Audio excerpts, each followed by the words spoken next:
muy honrados de continuar con la familia Pou. Tener a este señor en un programa de televisión definitivamente es un lujo. Hablamos de un politólogo de fuste, hablamos de un especialista en seguridad ciudadana que tengo que decir que penosamente nuestras autoridades salientes no supieron aprovechar. Es una crítica constructiva que le hago a las autoridades de mi querido partido PLD. Quedaron pendientes definitivamente. Don Daniel Pou con nosotros esta noche. Y este es un pequeño momento de lo que será su participación frecuente en nuestro programa para llamar la atención de las nuevas autoridades. Yo no fui ni he sido de las que he opinado prácticamente en nada de las designaciones, pero este es un tema de altísimo valor ciudadano en República Dominicana. Las nuevas autoridades tienen que poner su atención en este tema y por eso él será mucho más frecuente de lo que ya ha sido para alegría nuestra en y entonces.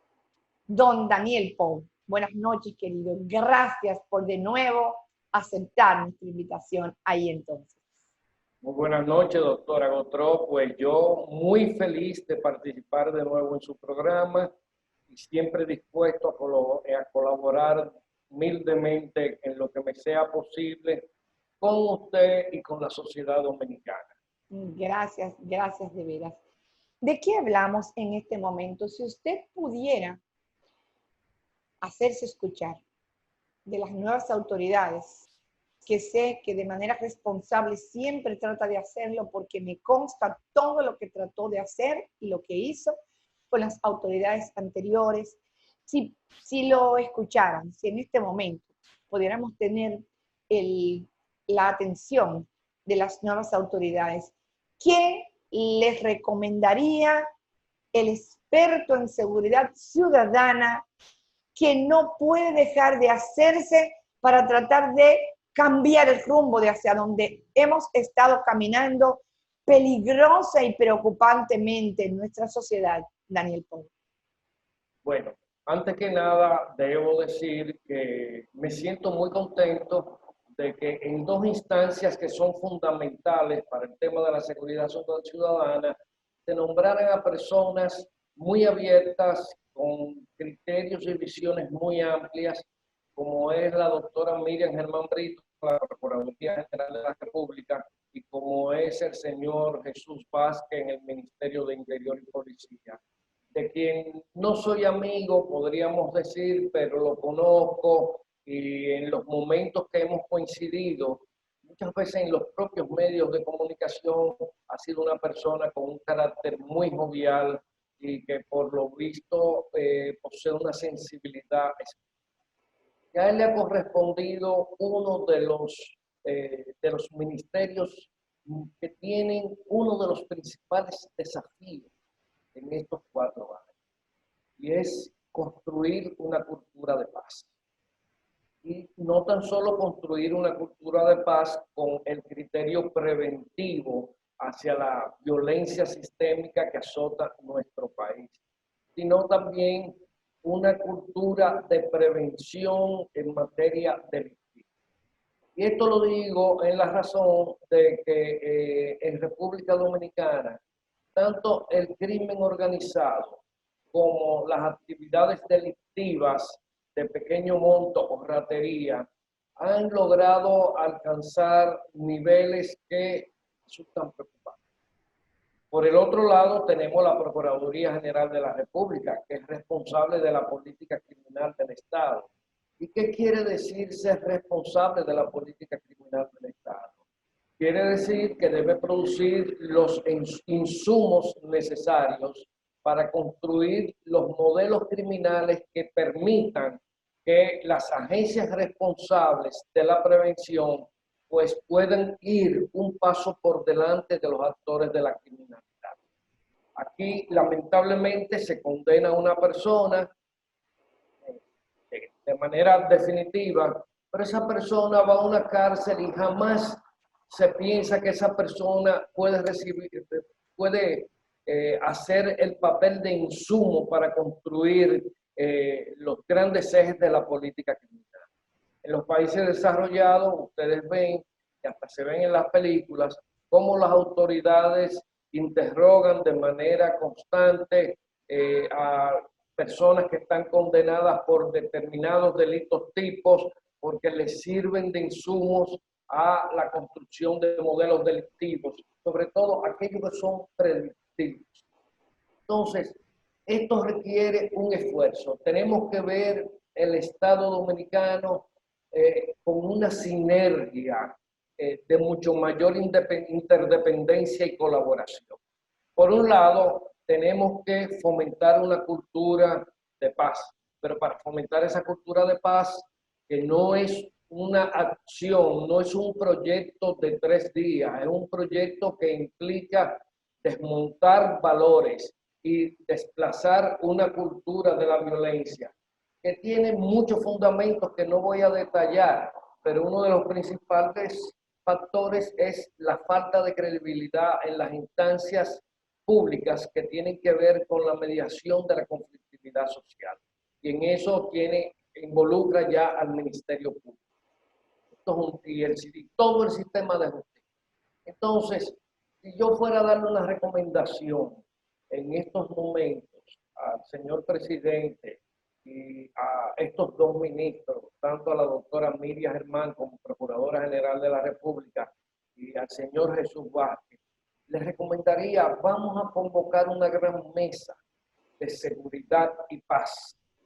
En República Dominicana debemos escuchar a mucha gente que tiene tanto que aportar, pero personas con formación sólida en torno al tema. Porque cada vez que escucho un funcionario hablando de que la policía, o sea, enfocan de manera unívoca todos los temas hacia la policía. Yo digo, la policía es una pata de la mesa. La policía no lo es todo. La policía, usted no le puede designar un policía a cada familia conflictiva de República Dominicana. Ahora, usted sí puede, con un trabajo continuo, que empiece desde la escuela hasta la formación profesional, ir inculcando a la gente de los beneficios de la cultura de paz. Llegar a zanjar diferencias por el diálogo, poder y desarrollar potencialidades dentro de las mismas comunidades para que empecemos a elegir líderes que sean capaces de conducir los lineamientos de esa cultura de paz, la mediación comunitaria, que es muy importante, y así nos ahorramos tantas desgracias, tantas tragedias, tantos procesos. El solo hecho de pensar, y eso no es una cifra que produzco yo, es una cifra que radica en el Observatorio Nacional Ciudadano, que fue una propuesta mía al presidente Danilo Medina, donde usted ve que el 64% de los homicidios que se cometen en República Dominicana no son generados por el delito, son generados por la conflictividad social. Y entonces le pueden añadir muchos más ingredientes, el consumo de sustancias narcóticas, la ingesta de bebidas alcohólicas de manera abusiva y todo. Pero entonces nosotros tenemos que desmontar esa cultura, porque eso no basta con que usted haga una ley, porque aquí a veces queremos sustituir las políticas públicas por las leyes. Las políticas públicas son el marco, las leyes son el marco de regulación y legitimación de las políticas públicas, pero la política pública es como para ustedes los médicos, y lo digo a la sazón de que usted es cirujana, el escarpelo, el bisturí, es lo que permite hacer la incisión y sacar ese agente extraño, ese tumor del lugar y lograr la sanación del paciente por una intervención oportuna. Asimismo son las políticas públicas, son el escarpelo, el instrumento que tiene el Estado para convertir situaciones desfavorables para la sociedad en situaciones favorables. Entonces, esto es un tema importante. Aquí hay que convocar un gran diálogo nacional donde asistan, ¿verdad?, personas que tienen expertise. Aquí se han hecho muchos estudios que están archivados, que han sido financiados por organismos internacionales. Yo mismo, en una etapa del gobierno pasado, fui consultor del PNUD y de otros organismos internacionales, pero las recomendaciones no se tomaban en cuenta. ¿Por qué no se tomaban en cuenta?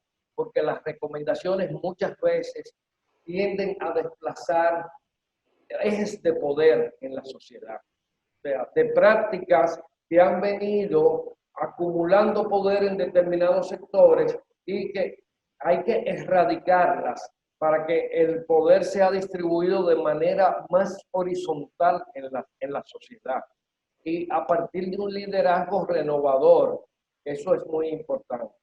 Entonces, esa sería mi principal recomendación. Y me brindo como voluntario, con esto no estoy diciendo que quiero ser funcionario ni nada. Nunca he sido funcionario público de ningún gobierno.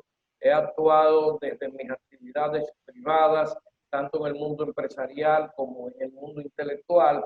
Y por tanto, soy de lo que considero que todos los que vivimos en estos 2/3 partes de la isla, deberíamos de manifestar la vocación de cooperar, porque los problemas dominicanos no lo va a resolver ni el PRM, ni el PLD, ni el PRD, ni la Fuerza del Pueblo. Tenemos que todos y cada uno de los dominicanos unificar esfuerzos, y más en este momento donde la humanidad está pasando una de las crisis más inverosímiles, más inimaginables que podíamos prever hace unos años. Esa es la próxima pregunta. Vamos a una pequeña pausa. Las autoridades, como dice la Biblia, el que tenga oídos para oír, que oiga. Nada más y nada menos que en escasos minutos un experto ha dado una recomendación puntual. Vamos a la pausa. Regresamos en breve.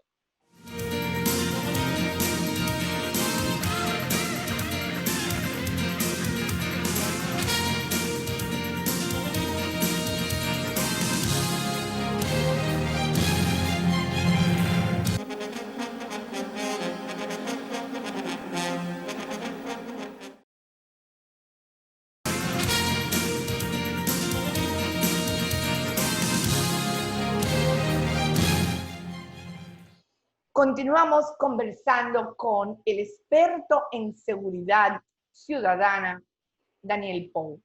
Hablamos de un politólogo de fuste, hablamos de experiencia de más de 30 años acumuladas en relación a lo que es la sociedad dominicana.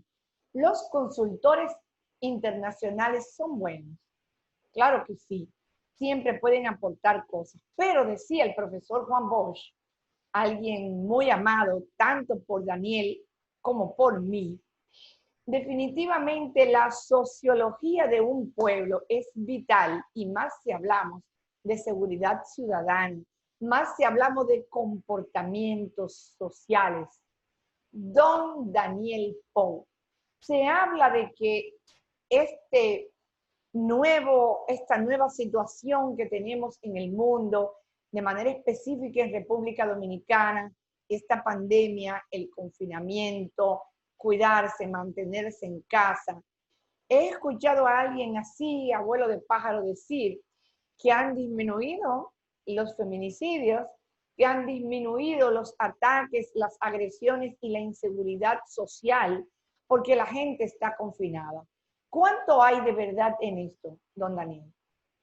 Mira, yo creo que el confinamiento que ha tenido que asumirse como una manera de frenar el contagio, de mitigar el contagio, que es el término adecuado, indiscutiblemente que ha tenido aspectos positivos, pero también ha tenido aspectos negativos. Primero, de acuerdo a psicólogos, amigos consultados, expertos en la conducta, indiscutiblemente que si bien han disminuido los feminicidios, también hay que decir que algunas otras patologías generadoras de violencia han tomado una dimensión bastante considerable. El ultraje, la desconsideración, el irrespeto, las conductas sexuales desviadas, el abuso sexual hacia niños, niñas, han ido tomando cierto cuerpo. El confinamiento trae muchas veces que las personas que están potencialmente expuestas a sufrir cambios negativos de la conducta, pues se le disparen los breakers, como se dice popularmente, y pues desarrollen esas potenciales. Ahora bien, ¿qué ha sucedido en República Dominicana con el confinamiento? Este confinamiento, por lo general, se ha llevado con mayor cabalidad en sectores de la clase media y clase media alta. En los sectores populares, todos hemos visto en las redes sociales cómo en las noches se intercambian bebidas alcohólicas, se hacen fiestas en calles. Los fines de semana, ni hablar. La cantidad de videos que yo recibo de mis seguidores de la cuenta de Twitter, de las fiestas que se producen, que se generan en sectores depauperados de la sociedad dominicana, es increíble. Y estamos hablando de un confinamiento que más bien es observado por un sector de la sociedad que no es tradicionalmente el que más violencia ha generado. Y eso hay que decirlo, por lo menos violencia como feminicidios, golpizas, aunque sí se han generado mucha violencia en las relaciones interpersonales entre parejas. Y esto pues, de prolongarse esta situación, podría empezar a tomar niveles preocupantes.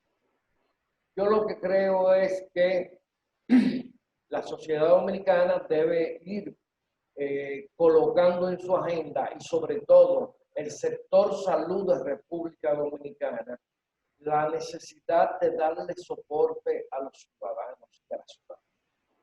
No podemos continuar con la visión de que en el aspecto psicoemocional cada cual pues acuda a los posibles recursos con que cuenta, y que no sea una responsabilidad también del Estado Dominicano que a esas personas se les pueda brindar un soporte en un momento determinado, porque esta situación del COVID-19, por lo que vaticinan los expertos, va para largo, y el confinamiento es una de las pocas medidas que se toman y que ayuda a mitigar el contagio, que es uno de los principales problemas. Porque hay mucha gente que cree que el confinamiento es para que desaparezca el COVID. No, es para mitigar el contagio y así evitar que el sistema de salud colapse. Porque si llega un momento en que el sistema de salud colapsa, entonces la situación va a ser mucho más difícil, como ya sucedió en Italia, en España y en otros países europeos, donde en momentos determinados sus colegas, los médicos, tenían que decidir quién vivía y quién no vivía, porque no había los suficientes respiradores auxiliares para poderle brindar servicio a todas las personas. Lamentablemente tuvieron que partir aquellos pacientes con menos posibilidades de vida, es decir, los ancianos. Entonces, República Dominicana debe ir primero, para que el confinamiento sea realmente un instrumento efectivo para mitigar la pandemia, es creando un mecanismo de reforzamiento conductual para que el ciudadano se comprometa, o sea, se cree conciencia. Debe también empezar a organizar, y esto debe hacerse incluso por sectores sociales, equipos de expertos en la conducta para que puedan ayudar, auxiliar a aquellas personas que en algún momento puedan mostrar una conducta desaprensiva o desajustada. Y tercero, crear un gran sentido de compromiso social. Compromiso social. Estamos hablando de que este programa no ha tenido desperdicio. Si las autoridades dominicanas actuales quisieran, solamente con este corto tiempo estaríamos hablando de algo muy importante. No obstante, don Daniel, yo creo que tenemos la responsabilidad, como le dije, este va a ser uno de una serie de programas que vamos a hacer sobre el tema. Vamos a abusar de su tiempo, de verdad que sí, pero yo creo que tenemos que llamar la atención. Vamos a seguir hablando de esto hasta que logremos una pequeña tendencia de que las personas que nos escuchen, hay mucha juventud nombrada nueva en las instituciones del Estado. Yo creo mucho en los jóvenes se atreven, los jóvenes pues buscan la manera de salir adelante y de luchar por aquellas cosas en las que creen. Y yo sé que los jóvenes dominicanos, por lo menos como usted dijo, aquellos que pertenecen a ciertos estratos medios y superiores de las capas sociales de nuestro país, lamentablemente los más depauperados a veces no pueden pensar en esto, porque como decía el profesor Bosch, salen a la calle diariamente con el cuchillo en la boca a tratar de subsistir. Pero como ahora mismo ha cambiado la composición de las autoridades dominicanas, muchos jóvenes de sectores de clase media alta, posiblemente podamos llegar a ellos para que nos escuchen y para que se den cuenta que hay instrumentos para luchar con esto. Así que yo de verdad que lo comprometo en este momento al darle las gracias por estar en este primer programa de una serie que vamos a hacer para hacernos escuchar. ¿Qué le parece a usted? Bueno, yo siempre, como le decía en inicio, siempre me dispongo a sus órdenes, pero quiero dejar una idea final. Nada de esto que hemos planteado aquí es imposible. Es más fácil de lo que nos imaginamos. De hecho, uno de los grandes beneficios que se pueden lograr a partir de empoderar a la ciudadanía, de darle el papel protagónico que se merece dentro de las nuevas políticas, es crear la cohesión social necesaria y que tanto se ha perdido por el execrable individualismo con que vivimos los dominicanos. Yo creo que esa sería una fórmula de ganar por todos los lados. Muchas gracias. Sin desperdicio. Muchísimas gracias, don Daniel. Buenas noches. Dice la Biblia, el que tenga oídos para oír, que oiga. Definitivamente, dos catedráticos. La doctora Laura Pou, muchas gracias porque nos ha presentado herramientas fundamentales para manejar a nuestros niños en esta época del COVID. Don Daniel Pou, siempre me destoco ante usted. Muchísimas gracias por las recomendaciones, porque si queremos una mejor sociedad, todos y cada uno de nosotros debemos colaborar. La semana que viene de nuevo y entonces no nos olvidemos de la tarea. Salgamos a tratar de ser felices.